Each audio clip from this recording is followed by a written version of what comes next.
Unscripted talk with শান্তদ্বীপের clips চ্যানেলে আপনাকে স্বাগত। এখানে আমরা বড় বড় পডকাস্টের ছোট ছোট অ্যান্ড ইনফরমেটিভ ক্লিপস আপনাদের দিয়ে থাকি।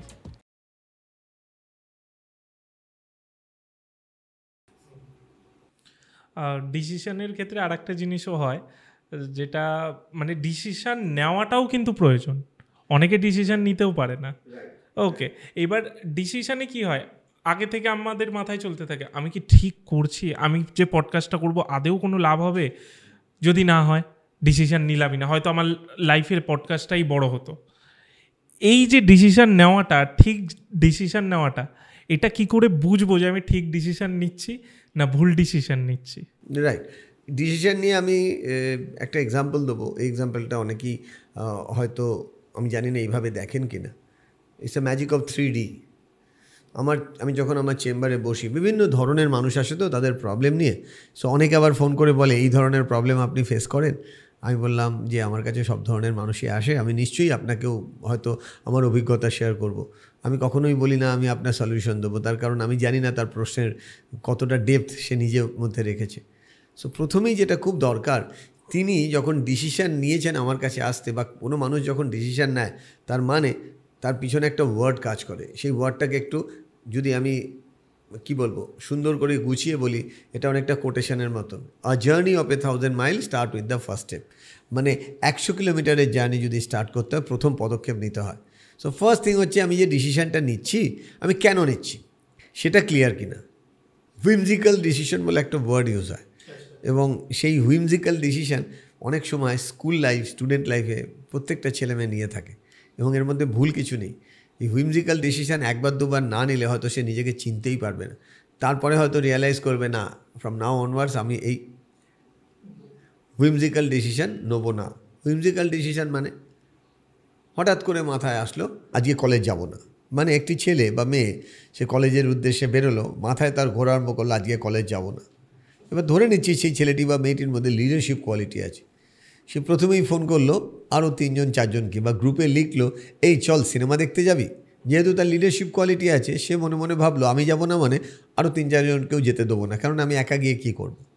এবার গ্রুপটা যদি স্কুলের বা কলেজের গ্রুপ হয়, একই এরিয়ার মধ্যে সবাই থাকে, সবাই যদি ক্লাসের দিকে আসতে থাকে, অনেকেই হয়তো বলবে যে হ্যাঁ হ্যাঁ চল মুভি দেখে আসি। তার মানে আমি নিজে তো গেলামই না, আরও 4জনকে নিয়ে আমার ডিসিশানটা চেঞ্জ করে আমি হলে চলে গেলাম। এবার আমার প্রশ্নটা হচ্ছে, হলে যাওয়া খারাপ না কলেজ বাঙ্ক করা খারাপ? আমি এগুলোতে যাচ্ছিই না, খারাপ ভালোর বিচার তো আমি কেন করব? সেটা তো যে করছে তার পিছনে তার লজিক ক্লিয়ার আছে। এবার এই যে ডিসিশানটা নিয়ে যাচ্ছে, আর সেইখানেই হয়তো একজন স্টুডেন্ট এই স্টুডেন্টদের গ্রুপে আছে, সে মনে মনে বলল যে আমিও যাই, সবাই যাচ্ছে যখন আর বন্ধুরা আছে মজা হবে। সে ইয়েস লিখতে গিয়ে YES লিখে যখন সে এন্টার মারতে যাবে, তার মাথায় হঠাৎ করে ক্লিক করলো আমার যাওয়াটা কি খুব মানে আবশ্যক? আমি যদি এই সিনেমাটায় যাই তাহলে আমার কি কি বেনিফিট হবে? আর এই মুহূর্তে আমি যে স্যারের ক্লাস করতে যাব, যেটা নিয়ে আমার হয়তো 3টে প্রশ্ন আছে, এখানে যাওয়াটা আমার জন্য কতটা বেনিফিশিয়াল হবে? আবার সে যদি সেকেন্ড কোশ্চেন এরকম করলো যে আমি গেলাম সিনেমাতে, পরে এসে যে সমস্ত কোশ্চেন টিচারকে জিজ্ঞেস করার ছিল সেটা আমি বন্ধুদের বলে দিলাম, তারা উত্তরটা লিখে রাখলো, এভাবেও তো আমার নিয়ে নেওয়া যায়। প্যারালালি সে যদি তার দুটো মন তো আমাদের সবসময় আমাদের সাথে যুদ্ধ করে, একটা মন আমাদেরকে একটা দিকে নিয়ে যেতে চায়, আরেকটা মন আরেক দিকে নিয়ে যেতে চায়, যেটাকে বাংলায় বলে সুমন আর কুমন। আরেকটা মন হয়তো তাকে বলল যে তোমার প্রশ্নের উত্তর তুমি না নিয়ে বন্ধুরা যদি নেয়, বন্ধুরা দ্বিতীয়বার ওই প্রশ্নের যে জায়গাটা বুঝবে না সেটা নিয়ে কোনো প্রশ্ন করবে না। বাট তুমি যদি ওই স্পটে থাকো, তোমার মতন করে প্রশ্নটা করার পর যখন উত্তর আসবে, হতে পারে তুমি আবার প্রশ্ন করে ওটা ক্লারিফাই করবে, এবং ওটার জন্যই তুমি একদিন হয়তো ওয়ার্ল্ড ফেমাস হবে। আমাদের প্রত্যেকের জীবনেই কিন্তু এরকম বহুবার হয়েছে যেখানে আপনার থাকার কথা না, এমন এমন দুর্ঘটনা বা এমন এমন ঘটনার জন্য আপনি সেখানে থেকেছেন। আবার উল্টোটাও হয়েছে, যেখানে আপনার থাকার কথা ছিল বাট এমন কিছু ঘটনা আপনার জীবনে ঘটলো বা ঘটতে পারে, আপনি দেখলেন সেখানে পৌঁছাতে পারলেন না। এর ভালো দিক খারাপ দিক বলে কিছু হয় না। এর ফলস্বরূপ আপনি হতে পারেন পরে থ্যাংক ইউ বলবেন নিজেকে। তো ঠিক সেই রকম ডিসিশান যখন কেউ নিতে আসে, আমি তাকে থ্যাংক ইউ বলি, তার কারণ সে ফার্স্ট স্টেপ নিয়েছে। এবার আমি বলি let's work together to identify the destination. Destination মানে যে কোনো ঘটনার একটা ডিসিশন থাকে, একটা ডেস্টিনেশন থাকে। ডিসিশন মানে আমি কেন ডিসিশনটা নিচ্ছি, একটা তো অবজেক্টিভ থাকবে, মানে ইংলিশে যেটাকে বলা এন্ড অবজেক্টিভ। তো ডিসিশনের সাথে এন্ড অবজেক্টিভকে কানেক্ট করাটা খুব দরকার। এটাকে বলা হয়, আমি আমার মতন করে বলি, ব্রিজ। কীরকম ব্রিজ?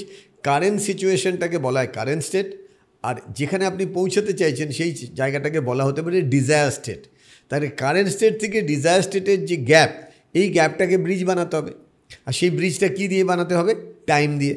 আজকে আমি ডিসিশান নিলাম আমি 3 মাস বাদে এয়ারপোর্টে যাব, বিকজ আমার ফ্লাইট এয়ারপোর্ট থেকে কোনো জায়গায় বেড়াতে যাব।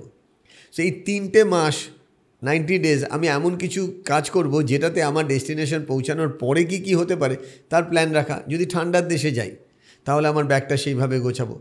অ্যাজ ওয়েল অ্যাজ যেদিন আমি যাব এয়ারপোর্টে, আমি জানি 3 ঘন্টার বাফার টাইমে আমাকে পৌঁছাতে হবে, because international flight. As well as যে সময় আমার ফ্লাইট, ওই সময় প্রচুর ট্রাফিক আছে। So most of the time say advance নিজের প্ল্যান বানাবে ডিসিশানটাকে সেই কারেন্ট স্টেট থেকে ডিজায়ার স্টেটে পৌঁছাতে। মাঝখানের যে জায়গাটা সেটা হচ্ছে ডাইরেকশন, সে কিন্তু আগে থেকে প্ল্যান করবে রাস্তায় জ্যাম আছে কি না, যদি জ্যাম থাকে তাহলে কিভাবে যাব। তার মানে আমি বোঝাতে পারছি, যে কোনো মানুষ তার ডিসিশান নেওয়ার পর তার ডেস্টিনেশনে যদি যেতে চায়, যেখানে যেতে চায়, ভালো খারাপের বিচার ওই একই কথা আমার পক্ষে বলা সম্ভব না, কিন্তু সেই ডিসিশান থেকে ডাইরেকশানটা খুব দরকার। ডিসিশানের পরে আসে ডাইরেকশান, ডাইরেকশানের পরে আসে ডেস্টিনেশন বা ডেস্টিনি। সো আমাকে দেখতে হবে বা আমাদেরকে দেখতে হবে যে কোনো ডিসিশান নেওয়ার পর আমি কেন ডিসিশানটা নিলাম সেটাতে সে কতটা স্ট্রং, বিকজ ওই ওয়াইটা যদি খুব স্ট্রং হয় তাহলে অ্যাচিভ করাটা খুব ইজি হয়। কেমন লাগলো এই ক্লিপসটা আমাদের জানান এবং আমাদের চ্যানেল ইউটিএস ক্লিপসকে সাবস্ক্রাইব করুন।